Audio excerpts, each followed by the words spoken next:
to El Paso, Texas when I was 8 years old. And I was also in 3rd grade and didn't know English. Through my youth, my parents and I, we moved around the U.S. all over. Every 2 or 3 years, we were moving to a different place. Because when you're in the military, you go from base to base to different jobs and everything. So we would follow wherever my father went. That's where we would go.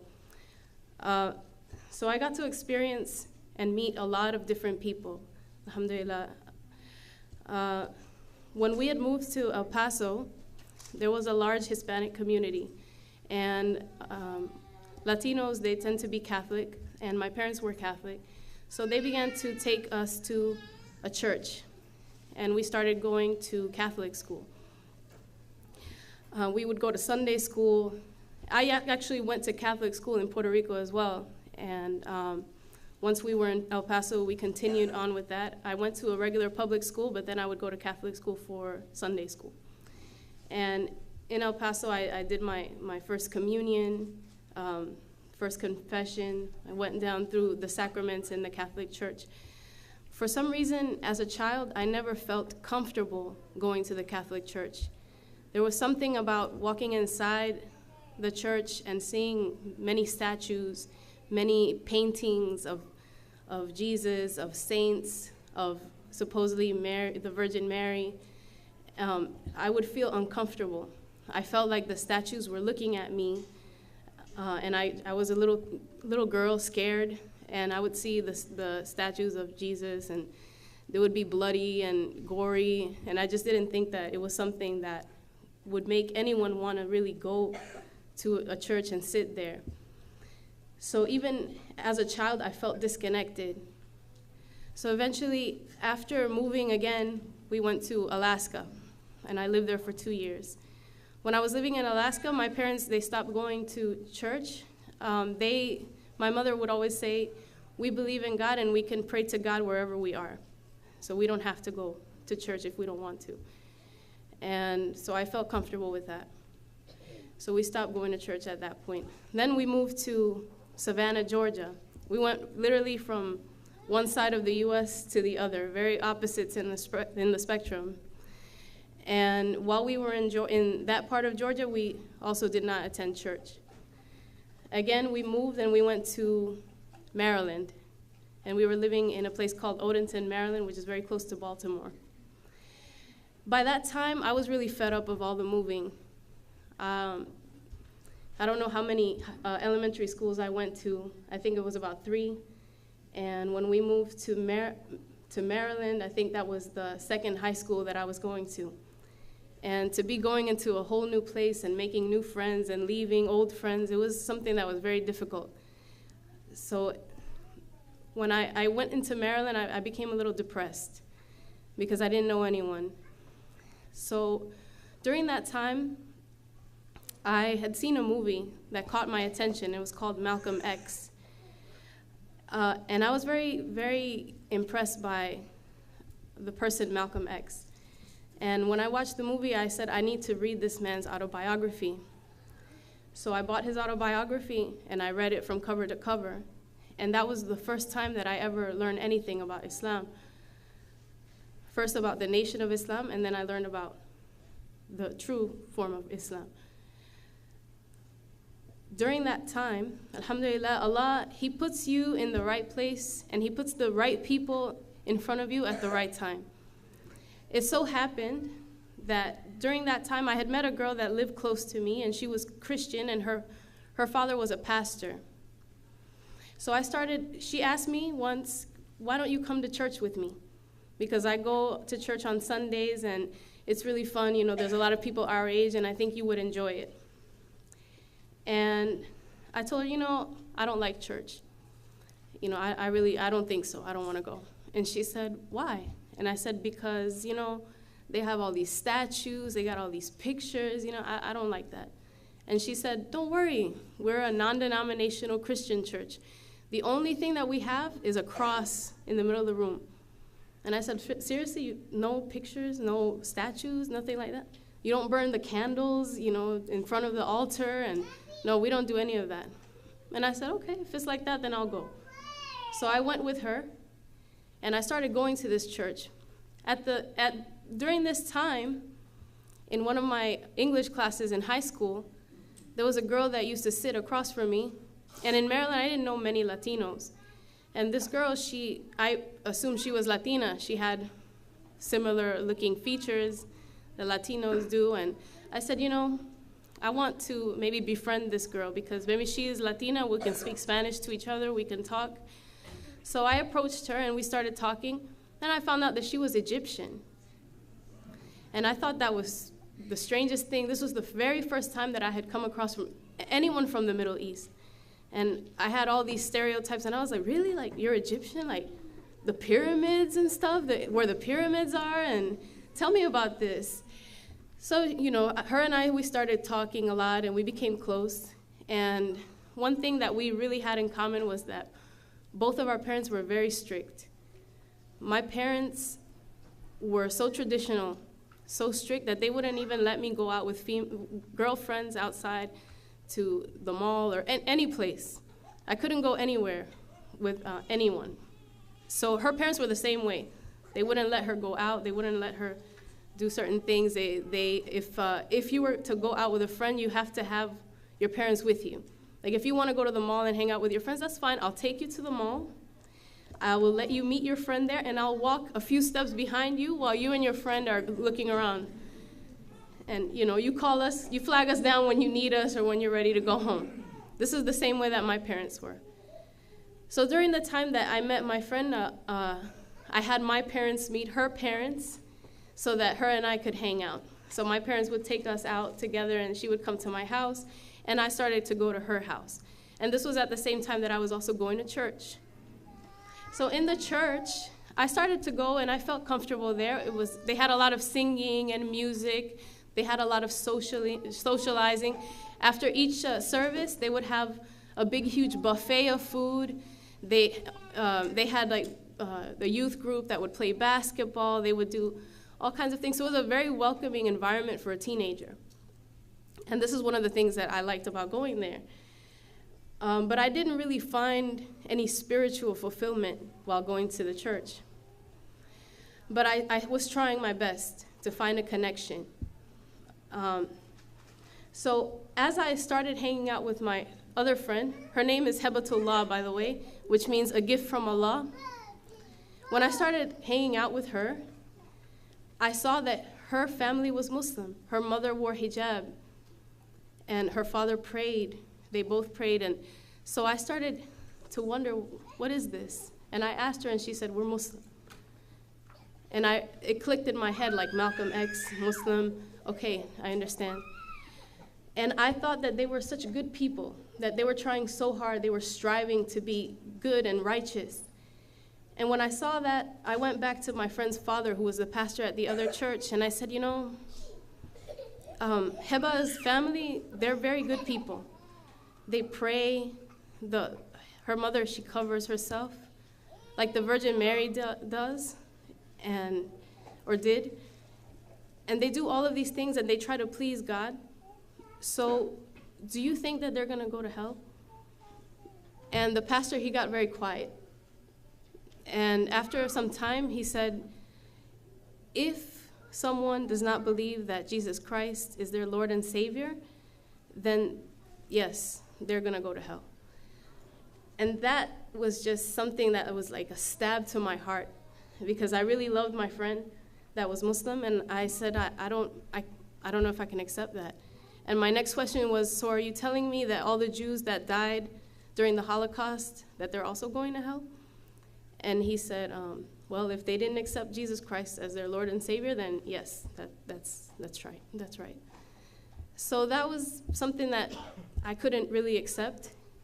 So by this time, when I have all these conflicts in my mind, it was time to move once again.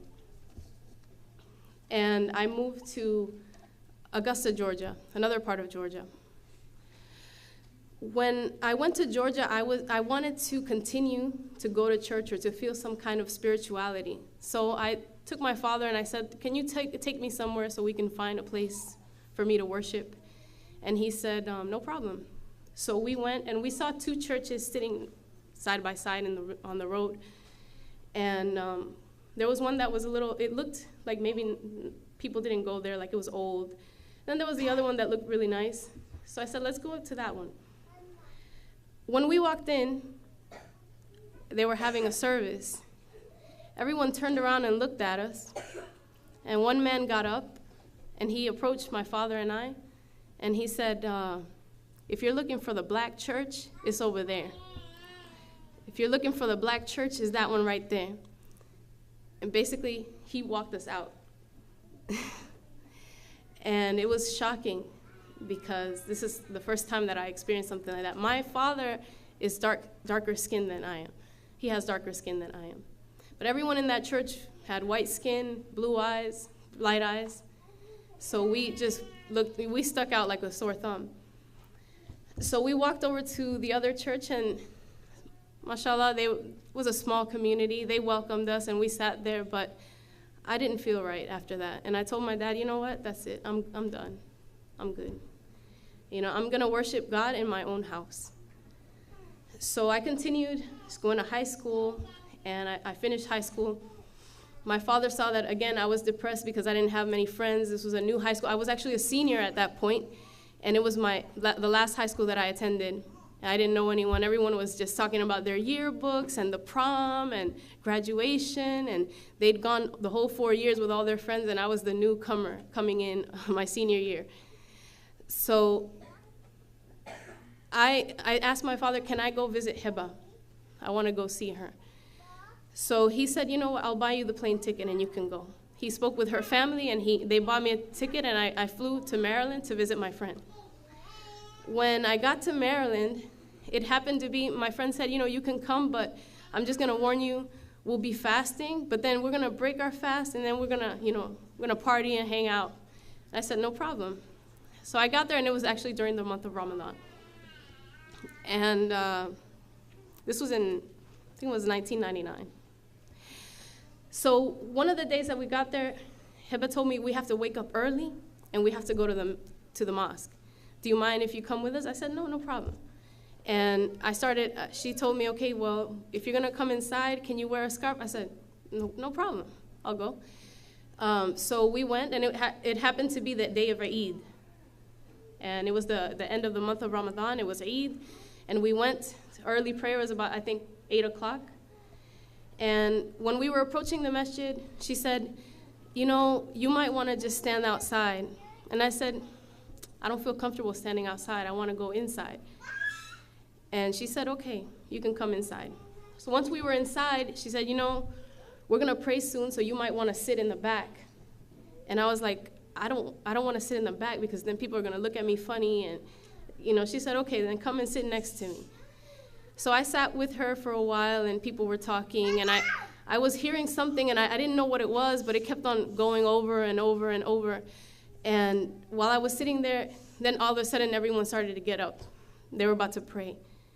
And my friend said, you know, we're going to pray, so now you can go to the back. And I was like, no, it's so embarrassing. Can I just stand next to you? I'll do whatever you do, I'll do it. And she was like, okay, just, you know, put your foot next to mine and just do what I do. And I said, okay, all right, khalas, inshallah, I'm going to do this. Well, I didn't say that at that point. And so they started to pray, and I followed them. And I did the whole prayer. And then we went out. When we went outside, during that time, my friend wasn't wearing hijab. So as soon as we got back in the car, she took off her scarf, and she was like, oh, she took it off. And she was like, oh, now you take yours off. And I was like, we haven't even left the parking lot yet. Just, no, I'm not taking it off right now. And her parents were just giggling, and she was like, just take it off, don't be silly. And I said, no, I want to keep it on. So we went back to her house. By that point, I took it off. And she said, you know, it was early, let's go take a nap, and then we'll wake back up, and then we'll go out. And I said, okay, no problem. So I laid I was with her in her room, and we laid down in her bed, and we started to fall asleep. But something kept on going in the back of my mind. And it was something like, Allahu Akbar, Allahu Akbar, Allahu Akbar, La ilaha illallah. And I was like, what is that? And it just kept on going, like a song when it gets stuck in your head when you go out into the supermarket or something, and it was just there, and it kept repeating itself. And I shot up, and I said, Heba. She was like, what? What? She was already sleeping. I said, Heba, what does Allahu Akbar, Allahu Akbar? And I went through the whole, what does that mean? And she was like, oh, you know, God is great, God is great, God is great. There is no God but God. I said, oh, okay, all right. So went back to sleep. So after that, we went out again, and we went to different places. We went to a gathering of Muslims, and I saw people praying for the first time as Muslims. And I started asking questions. Why do the women have to pray behind the men? And I'm sitting with my friend, we're young, and she tells me, hello, don't you know if the women were praying in front of the men, what do you think the men would be thinking about? And I said, that makes sense.